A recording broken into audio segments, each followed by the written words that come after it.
I'm Ray Davis, Family Life Minister of the North Oaks Church of Christ in Santa Clarita, California. I've been interacting with Tim Muloff's book, I Beg to Differ, Navigating Difficult Conversations with Truth and Love. Now, the first step in navigating difficult conversations, according to Muloff, is recognizing the power of words. And I've shared what the Bible says about the power of words, and also how non-words such as tone of voice and nonverbal behaviors have power to harm and heal. Today I just want to share a few words and phrases you should avoid, for they'll do more harm than good. A couple of words that usually create more problems than they solve are the words always and never. For example, you never take care of the kids. You always watch TV when I need help. When you use these phrases, it almost guarantees a hard pushback. And so it would be better to use the word sometimes. Sometimes you don't take out the trash when I'd like for you to. Sometimes you don't help me with the kids when I need help. And when the other person, when you use the words you never, you always, you can always count on the other person citing at least one counterpart, or they'll accuse you of never or always. And so be careful with always and never. Then there are phrases that people use that kind of really belittle the listener. And I'll just give you a few. If you're half honest, you'd. If you loved me, you'd. I hate it when you do that. Well, again, it belittles the listener. Most likely the listener will become defensive. And instead of being able to focus on whatever the issue is, we get into pushback with each other. And so it's not very helpful. Another phrase that's likely to create more controversy and conflict than it does to solve it is calm down. Better to hold a hand, give a hug, just sit and listen and let the other person vent a while until calm is restored than to say calm down. And if need be, just ask for a 5-minute break.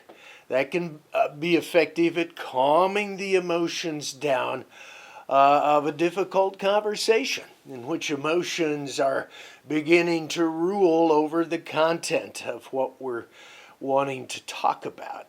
Now, if you think I'm giving you more words and phrases you should avoid than you can remember, I'll have a list of those in the final slide.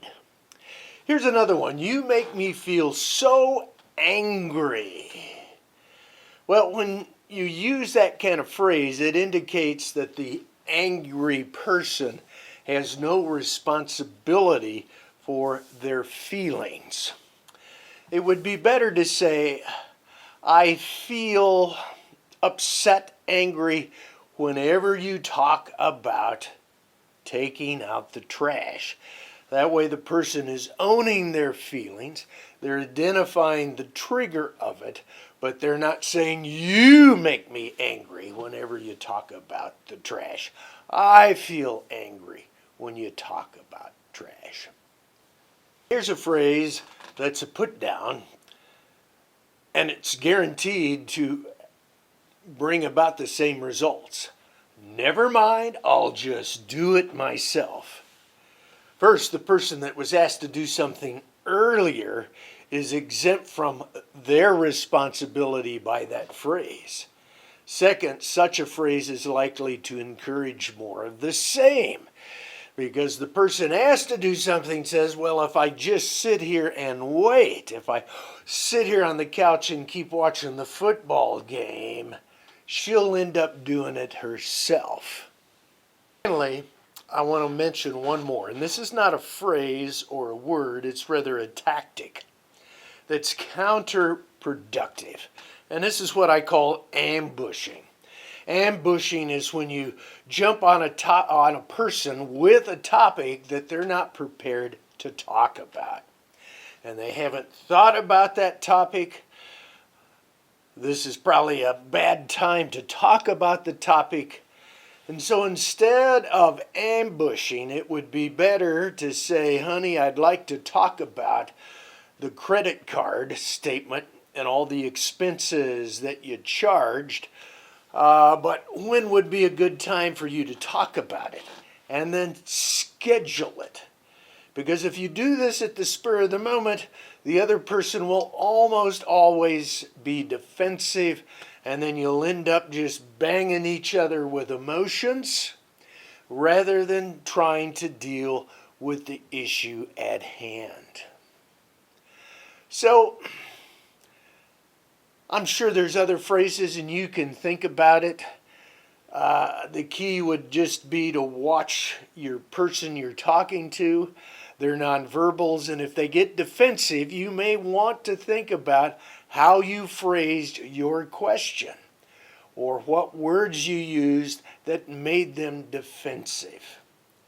Again, if you're going to navigate through some difficult conversations where you have disagreements, remember the power of words.